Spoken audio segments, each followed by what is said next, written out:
What is up, everybody? Welcome back to another episode of Buffalo Dash. It is at a later time, but nevertheless, we're still here, so let's jump right in. Uh, Probably a decently big topic kind of flying around the Dash sports community, especially between our co-host, is does the Pac-12 have a chance at the college football playoff? Kieran, your thoughts on that? I think that there are only a couple teams that there's a possibility here, and I think nonetheless for a playoff that tends to be very that tends to usually feature teams from the SEC, the Big Ten, the Big 12, from those conferences. I think it's going to be tough, and I think it's going to be tough to then adjust for whatever handicap might be necessary, considering the fact that the Pac-12 is playing a shorter schedule compared to some of those other conferences that, after starting earlier, are playing a little bit of, a more like a full schedule, so to speak. Yeah. But that's my take. What are your thoughts? I think you're right. The college football playoff, may in the early years, back in 2016, we've only had one Pac-12 team, or yeah, and then we had Oregon, so we have two. So we had the Washington team and the Oregon team, but that's it. Like you said, it's just so dominated by SEC teams and Big Ten teams and Clemson, because and Clemson. But like you said, the fact that the Pac-12 was only playing a Pac-12 only schedule definitely hurts them, because we could have saw games like in the pre-COVID schedule that the Pac-12 was lined up to play these big name teams from big name conferences. Those type of wins are what get you into the college football playoff, and I just don't see it happening. There's our Dash Sports co-hosts from USC have been talking a lot about how they think that while they won't necessarily win, that USC has a chance to make it in. And I'm just like, yeah, sure, but how are you going to make it in over the likes of Alabama and Clemson and Ohio State, who are all going to go undefeated? And then how do you make your case that a USC team that sure goes 7-0 in Pac-12 play deserves it over a one-loss team, quite possibly like a Michigan, where their only loss is to an Ohio State, or a team like Oklahoma? Well, Oklahoma's kind of already out of it, but you get what I'm saying, that these one-loss SEC, Big 10, Big 12 teams that just honestly deserve it more than an undefeated USC team that's only won games against Pac-12 opponents, of which there's truly only maybe 4 or 5 good Pac-12 teams this year. I agree. So I think that the college football playoff remains still one of the most flawed sort of, even so, COVID aside, remains one of the most flawed ways of picking of crowning like an overall champion in an in all of NCAA sports, for sure. I think the fact that it's evident in just how many teams play college football and how many teams start a college football season. Certainly, if they're not in a Power 5 conference, like it's not even like a question. It's not even a conversation as to whether they will have a shot at being a national champion. I remember a couple of years back, it was Florida Atlantic or Central Florida is one of those teams, and they were they had the best record, right? And so then they were sort of then pleading their case, which is, I think, completely valid. That like, we've got the best record. How can you pick? How can you just say, given that there was no head-to-head matchup, that these other teams, schedules were so much strong, that like so much stronger, or that they are so much more prepared for this championship sort of level of play. And so I think that, that's not everybody sort of accepts, but I think that that sort of the flaw in that system is amplified then by the fact that you're going to have some teams that played 7-game seasons, and some teams that played closer to 15-game seasons, and some that played, and all of whom played, pretty much almost entirely only within their conference. And you don't have that sort of strength of schedule, outside matchups to really be able to compare anyone on any sort of equal basis. And so I think that, does that mean that this is going to then just highlight how perhaps the college football in America needs to reevaluate how they go about the college football playoff process? I don't know. The football schedule can't stand to go through March or April because we play like a tournament. So of course there's a lot of sort of issues at play there. Yeah, I think you're right. There's always been the talk about why is it only 4 teams? It should be expanded to 8 teams. That way you can encompass more, like you said, more teams, especially with those one-loss teams that have almost made it, but they lose their last game of the season. Bam, they're automatically out of the running for making the college football playoff. And then by expanding it, you then have the opportunity to include a team like USC and a team like Oregon, which are truly the 2 front runners in the Pac-12 to possibly make the Pac-12, the college football playoff. Maybe even thinking about under the radar ASU possibly. But, I think you're right. The system is slightly flawed. But that being said, I think when it comes to this Oregon team, the USC team, and even this ASU team, they're still super unproven. USC, yeah, sure, you won a couple games last year, but you got blown out in your bowl game to Iowa. And, Slovis hasn't proved that he can play a full season. And, yeah, you got a talented roster, but it's like, but is your team as talented as, like I said, the likes of Alabama and Clemson and even, Ohio State and some of these one-loss SEC teams and Big 12 teams? It's like, no, like that's just the problem. And I think that, like you said, we've only had 2 teams in there, that Washington team in 2016 and that Oregon team in 2015. But it's like, even this year with those 3 or 4 strong Pac-12 teams, I don't see it happening. I don't see them making their way into that playoff.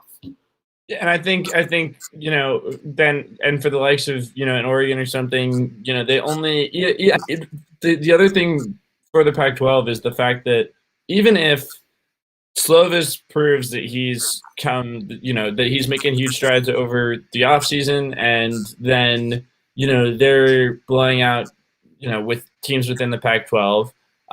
Likewise for Oregon, if the thing is that they don't have Justin Herbert anymore, and that was a lot of the reason why they were one of the most dangerous teams sort of in the Pac-12 last year, was because they had this quarterback that now is going to be starting soon enough, or is already starting for the Chargers.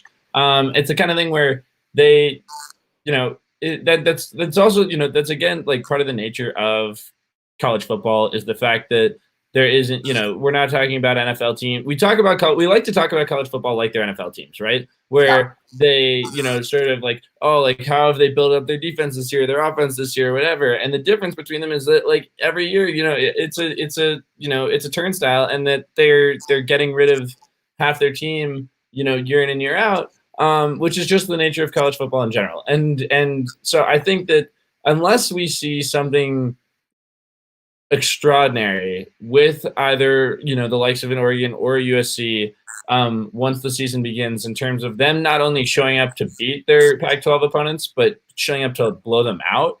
Yeah, like if they're blowing out Pac-12 team after Pac-12 team, there could be a better case to look at them more closely for the Pac-12 championship. But until I mean not for the Pac-12 championship, sorry, for the college football playoff. But until that happens, until they've sort of proven it, like gone above and beyond to that extent to sort of be able to prove themselves, I don't see a Pac-12 team making being one of the last 4 in the college football playoff. Yeah, I think you said it right. I think they got to prove themselves, and even like USC and even Oregon being ranked as they are, like they haven't played a game yet. It's like sure, yes, they're better than teams that have already played, but they haven't showed you that yet. Like I get it, like their rosters are stacked, and Oregon's coming off that Rose Bowl win, and USC has a lot of momentum going into the season. But they haven't proved themselves yet. They haven't showed that they can be top 25 teams in the nation. They sure look like it, but you never know until they actually play a game of football. Absolutely. Absolutely.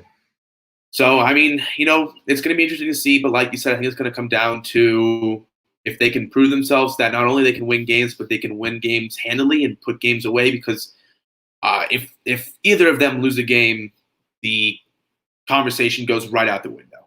So, we're going to have to see.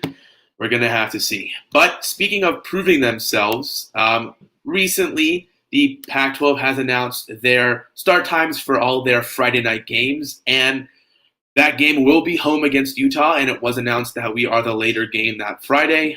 Kieran, do you think this sets the stage for a nice upset win in Boulder? I like the the battle over the Rocky Mountains region sort of fight that we could, that it isn't historically any sort of rivalry between Utah and CU, but I think is one that I would like to see develop. And I think that Utah and Colorado are both sort of, we're the easternmost teams in the Pac-12. We sort of, we draw from a similar demographic for our players and things. Sort of, reaching a little bit beyond the, traditional, Pacific sort of regions, a little bit less California heavy, a little bit more Texas heavy for our roster and stuff. I think this sets up to be a really interesting matchup. I think that we saw that Utah had a lot of success last year, sort of, came by a little bit of surprise and was actually sort of a little bit of a powerhouse within the Pac-12. But like we were just saying, in terms of teams year to year, momentum, that can change, especially in the college game, really, really significantly on a year to year basis. And so I am excited for it. I think that it'll be a really sort of fun opportunity for CU to play our most local Pac-12 team, if you will, and see sort of, how we stack up on, a cold December night in, here in Boulder. And personally, as much as I, would love to be at the game in person, well, it looks like that's probably not going to happen. I'm stoked to at least get really excited for that game and watch it from here, watch it from home, and still get equally excited about it. But how about yourself? What do you think? I like it. I think it sets the stage nationally for Colorado to prove themselves.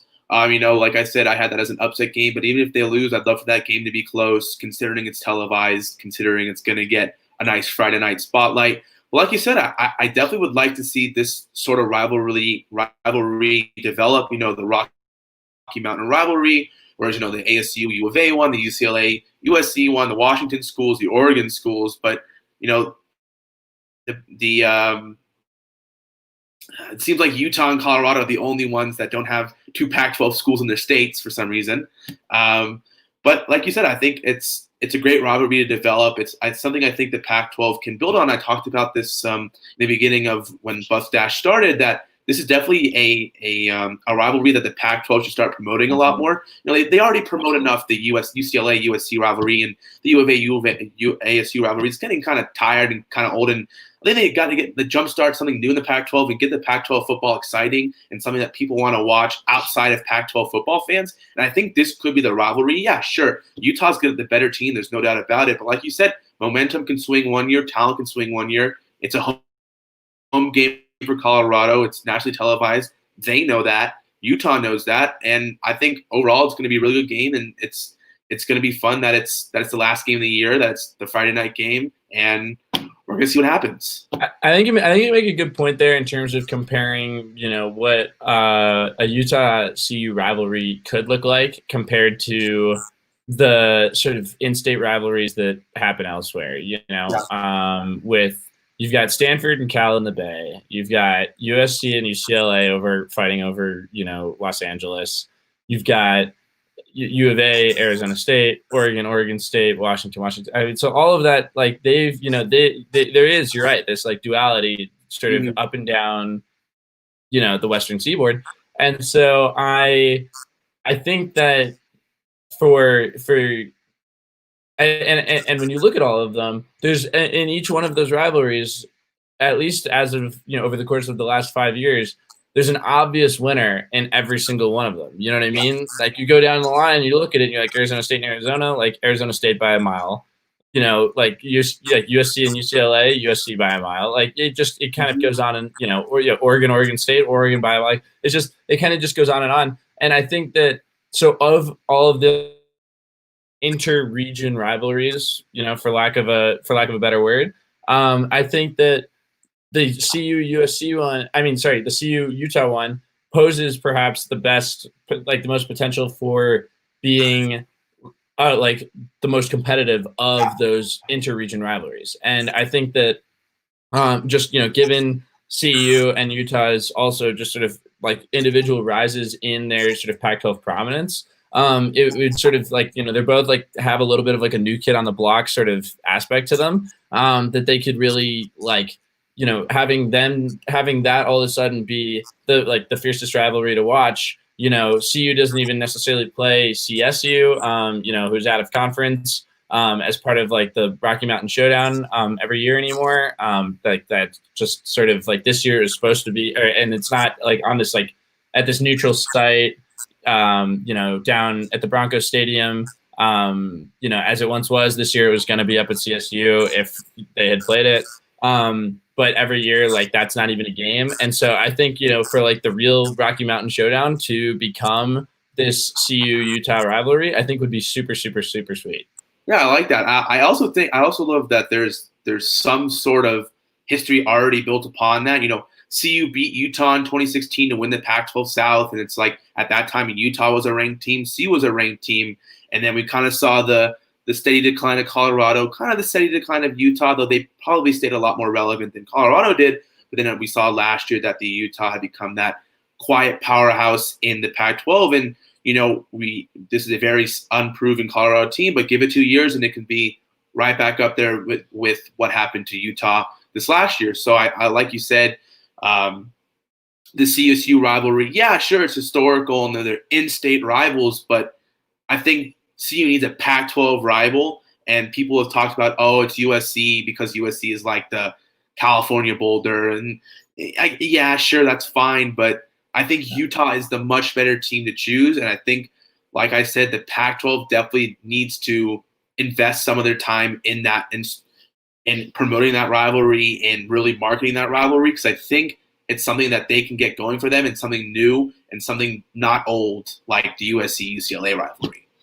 Yeah, I totally agree, and I think that they both sort of they both provide an opportunity for from a television perspective and things like that for like as these like two sort of mountain time games. Like it's the kind of thing where if you're going to promote on any given weekend, right? If you're going to promote a set of Pac-12 games, it's the kind of thing where Utah and Colorado both on mountain time, then everybody else sort of on Pacific time. It's the kind of thing where you could have, you could have Utah and Colorado play so many different slots in a season just from a TV standpoint, just because even if it was the kind of thing where, like Utah and Colorado, we weren't able to fit them into like, their own sort of marquee time slot this year, to be able to just put that game ahead of a, like an all West Coast matchup, within the Pac-12, and you put the, like if it's a 5 o'clock game here or 4 o'clock game here, say that's 3 o'clock Pacific time, and that game would still finish potentially early enough to be able to then like tack another Pac-12 game onto the back end of that. And so I think that it like we've said, it shows a lot of promise for the future in terms of how this rivalry could sort of develop and stuff. And drawing in terms of whether they're continue to draw players from similar areas and things like that, and sort of have a little bit of like a kids who've been ignored on the block a little bit sort of attitude between the two, sort of have this mentality of we're gonna sort of establish ourselves as being premier teams within the Pac-12. And once we see a little bit more consistency, I think, in terms of the coaching staffs, certainly with CU and stuff, and have that, like a little bit more time for those things to sort of take root and develop, this could be a really awesome rivalry to watch. Yeah, it's going to be exciting, and we'll see how this progresses. But to a more specific Colorado football topic, obviously we're 1 week closer, but I want to get your take on who you think is going to be that MVP for Colorado. The more I'm hearing from what's going on in practices and things like that, I'm really definitely leaning toward it being a defensive player. Carl Durrell just mentioned earlier this week that he's sort of leaning toward a little bit more of a running back by committee sort of way of developing the running backs and continuing to play them throughout the year, even though Alex Fontenot and other players really sort of established their offensive dominance, but he doesn't want it to just be this one guy in any of those positions. The wide receiving core we've talked about is very, very talented sort of across the board and very deep. And so I think for it to be any single one of those guys to stand out more so than another would be really, really difficult. And as we've talked about, from the quarterback position, we've seen a lot of flux, and there still happens to be no clarity on who that's going to be, right? And so I think unless one of our quarterbacks, and specifically, I think unless somehow, I think really, I don't know. I think unless any of our quarterbacks were able to really solidify themselves as the player and make such a huge difference, I think it's going to more likely be the likes of a Nate Landman or a Mustafa Johnson. And I think, the quiet sort of underdog, for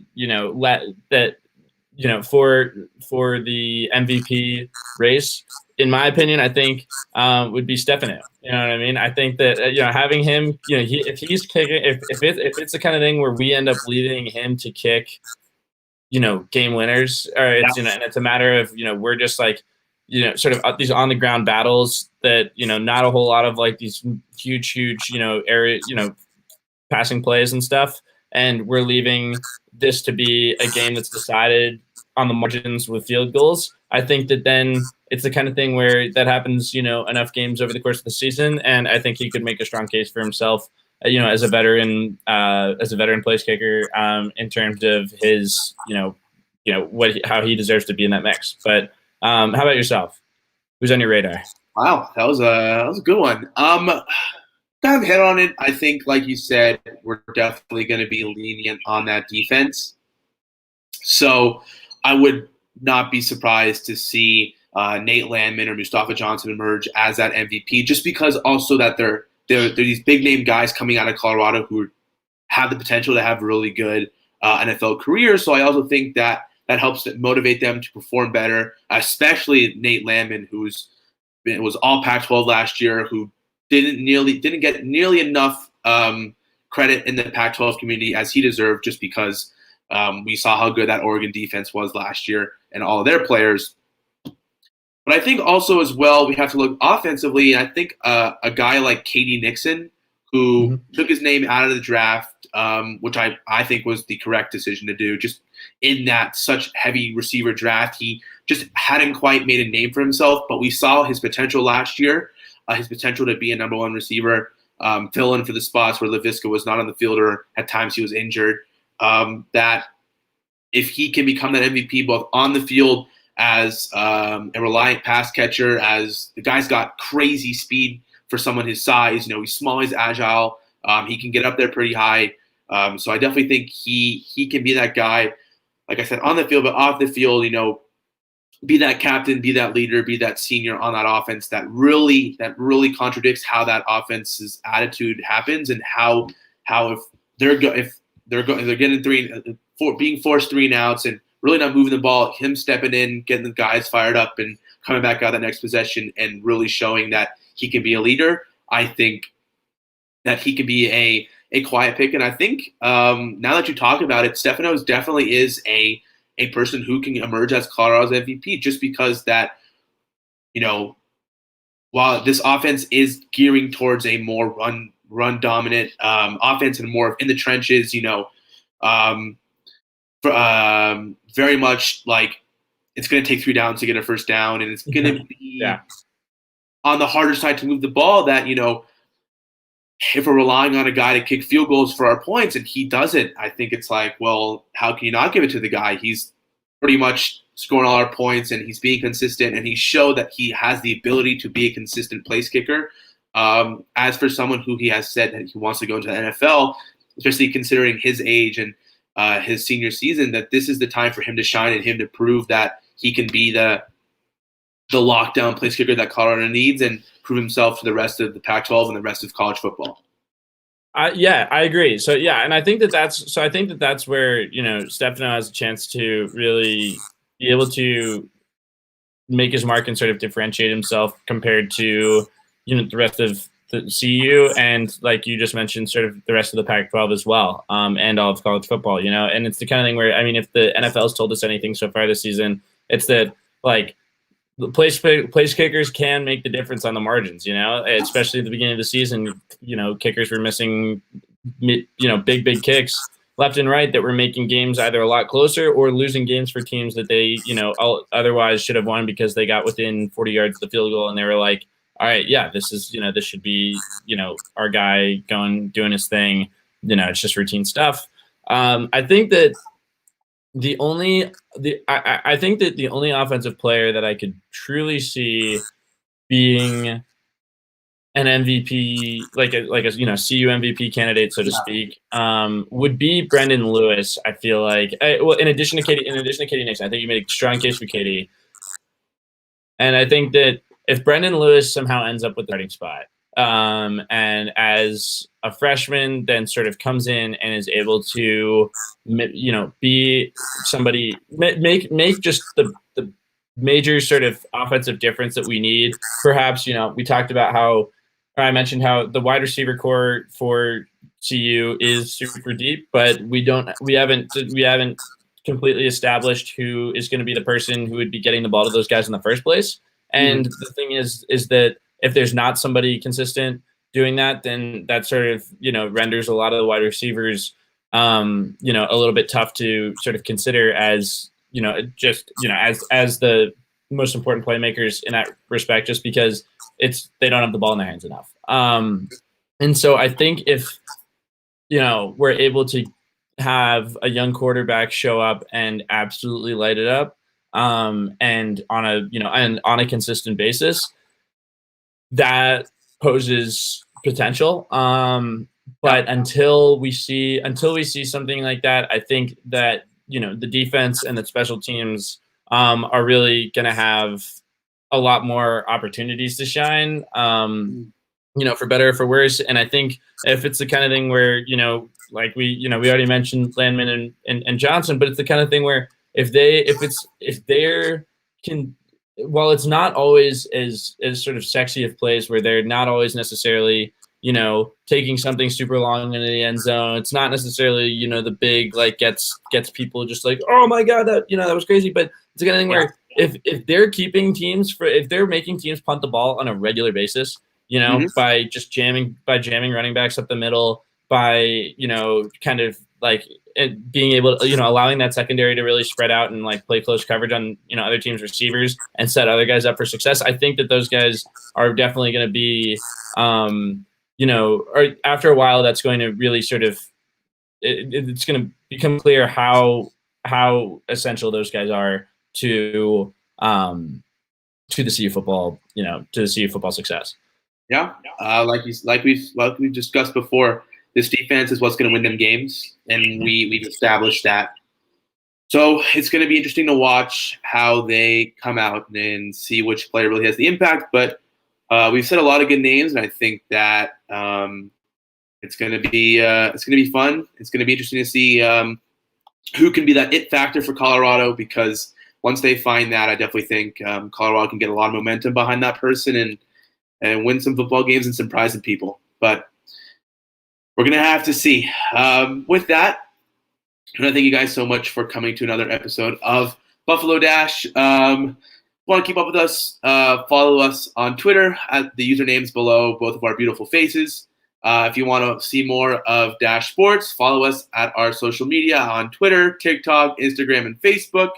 If you want to see full shows, check out some of the other Pac-12 shows. Like I always say, definitely recommend going to see them. Got a lot of good content, a lot of good people. Head over to dashsports.tv. And if you should check out our cool partnership we have with Sports Pac-12, a super awesome sports site solely for Pac-12 sports. Bunch of our co-hosts, including me, write columns every week. Some super awesome content. They got super awesome content as well. But with that, me and Kieran want to both thank you for coming to another episode, and we look forward to seeing you all next week.